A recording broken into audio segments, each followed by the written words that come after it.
여러분 안녕하십니까? 반갑습니다. 김동수입니다. 이 시간에 10분 경제학 시간인데요. 이 시간에는 제목이 좀 무겁습니다. 자영업자들이 망하면 건물주도 망하고 건물주가 망하면 은행도 망한다. 이런 주제를 가지고 여러분과 함께 해보겠습니다. 통계청 자료에 의하면 2017년도 그 취업자 인구가 2,672만 5천 명 중에서 자영업에 종사하는 사람들이 568만 2천 명이 종사하고 있습니다. 그러니까 취업자 대비 자영업자 비율은 21.3%에 해당합니다. 과거에는 25.5%였는데 지금은 자영업자 수가 많이 떨어진 것은 사실입니다. 과거에는 25.5%에 해당했습니다. 지금 OECD 국가 중에서 취업자 대비 자영업자 수가 많은 국가가 1위가 미국입니다. 2위가 멕시코, 3위가 한국인데요. OECD 국가 중에서 현재 3위입니다. 그런데 선진국들의 자영업자 비율을 보게 되면 10% 이내라고 하는데 우리는 지금 현재 21.3% 상당히 높은 수준에 처해 있습니다. 그런데요, 문제가 되는 게 지금 자영업자들이 폐업을 하게 되면 건물이 공실이 생긴다는 겁니다. 새로운 세입자가 들어와야 되는데 새로운 세입자가 들어오지 않으면 임대인 입장에서는 공실이 생긴다는 겁니다. 임대인도 집세를 받아야 생활도 하고 세금을 내고 또 대출이자도 갚고 원금도 상환해야 할 것입니다. 그런데 지금 자영업자들의 폐업률이 계속 증가하고 있습니다. 2016년도에는 그 개업자 수가 110만 726명이었는데요. 2016년도에 폐업자가 83만 9,602명이 폐업을 했습니다. 이때 폐업률은 76%에 해당했습니다. 가면 갈수록 폐업률이 증가하고 있는데요. 2017년도에 폐업률은 상당히 높은 걸로 나타났죠. 역대 최고치를 기록했습니다. 87.9%에 육박하고 있습니다. 자, 그런데 지금 올해 2018년도에 폐업자 수가 100만 명까지 증가한다고 하지요. 그렇게 되면 폐업률은 100%에 해당한다고 볼 수가 있습니다. 지금 폐업률이 날로 증가하고 있는데요.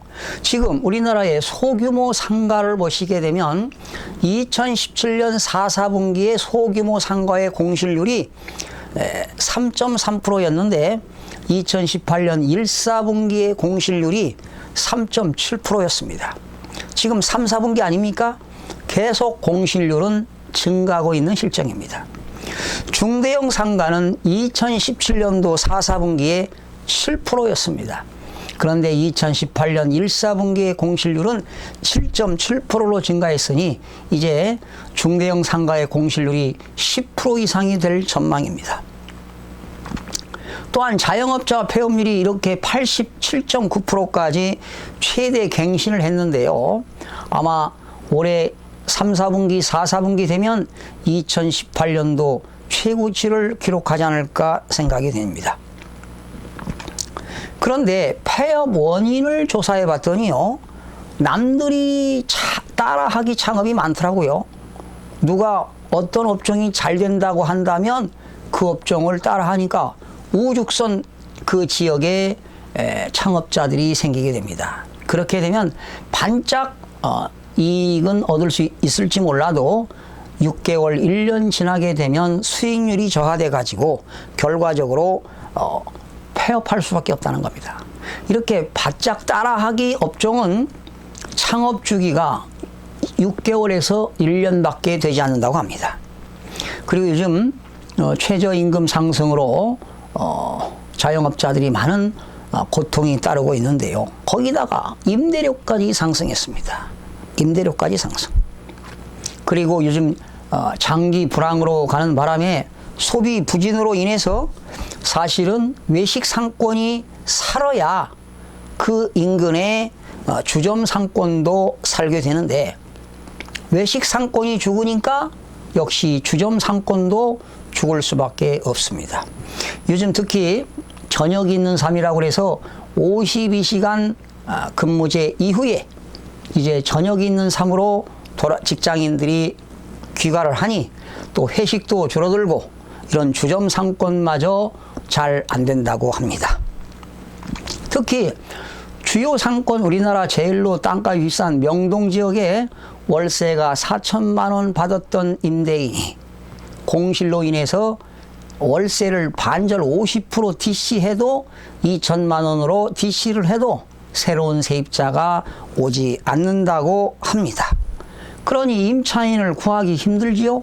그렇게 되면 임대인은 월 2천만 원이 들어올 게 들어오지 않으니까 세금 부담과 또 대출 이자를 상환하려면 어려울 수밖에는 없습니다.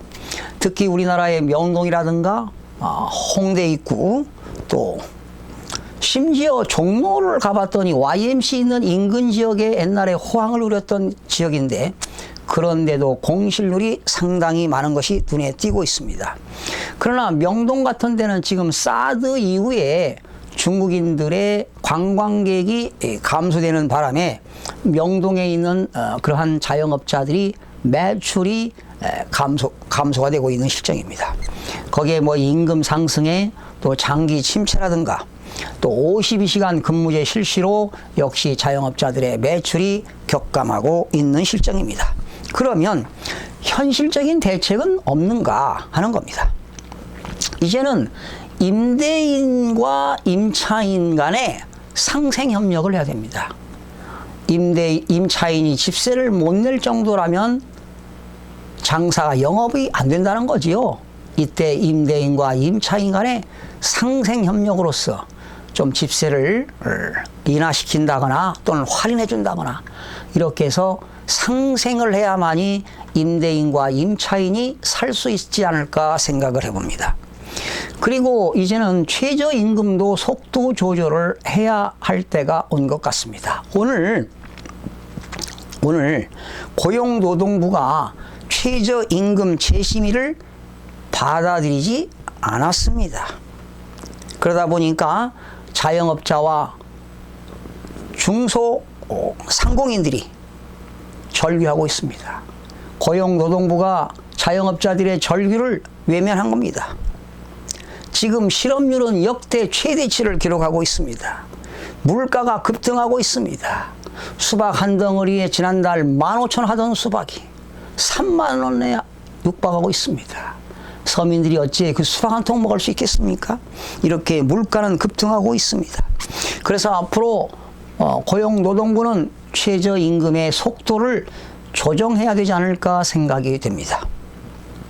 이제 자영업자들을 폐업하는 데 들어가는 사회적 비용이 1년에 무려 100조가 들어간다고 합니다. 이렇게 해서 폐업하는 자영업자들이 새롭게 일자리를 찾을 수 있는 정부의 현실적인 대책이 강구되어야 할 것입니다. 그러면 정부가 새로운 대책을 얻을 수 있는 그런 실효성이 있는 대책이 있을까요? 사실은 시대적인 환경 변화에 따라서 새로운 대책을 광고하기는 쉽지 않을 것 같습니다.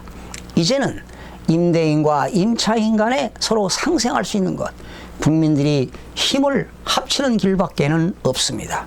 또한 민생 법안들, 국회가 여야가 힘을 합쳐서 민생 법안들은 하루빨리 신속하게 처리해서 민생고에 시달리지 않고 그들이 자유롭게 사업할 수 있도록 국가가 뒷받침을 해야 될 거라고 생각이 됩니다. 그래서 오늘 자영업자 망하면, 공실 생기면 건물주 망합니다. 건물주가 이자를 못 내면 경매 처분할 수밖에 없습니다. 그러면 금융기관인 은행도 원금 회수가 다 되지 않습니다. 이렇게 되면은 비경제적이고 비생산적이지 않겠습니까? 이래서 첫 번째는 국가 정책도 필요하겠지만 임대인과 임차인들의 상생협력이 가장 중요한 것이다. 인간답게 서로 임대인들이 요즘 뭐 조물주에 건물주 있다고 하는데요. 돈 많은 건물주님들, 어려운 임차인들 좀 도와주십시오. 사실은 자영업자들이 애국자입니다.